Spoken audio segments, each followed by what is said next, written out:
Existen muchos tipos de aquí y acá, que todos usamos diariamente. Por ejemplo, el aquí para reclamar. Cuando tu mamá te decía, ven aquí, ese era el aquí que daba miedo. No importa si estabas a 1 metro de distancia o en otro estado. Ese aquí te jalaba como agujero negro. Ese aquí ni Google Maps lo localiza. Pero tu alma sí.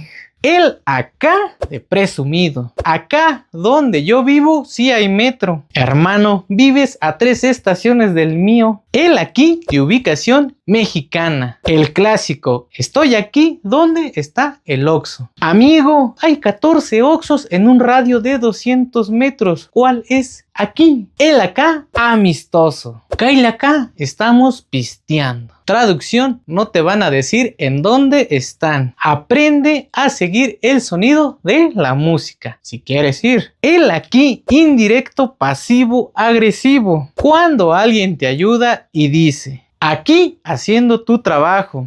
Ese aquí duele más que un chanclazo de tu mamá. El aquí romántico mexicano. Mi amor, aquí contigo aunque estemos lejos. Significa no tengo para el taxi, pero te quiero. El acá que no existe. Estoy acá donde la casa azul. Llegas y hay 18 casas azules. Y para sorpresa no es ninguna. El aquí de WhatsApp. Mandas un mensaje aquí llegando.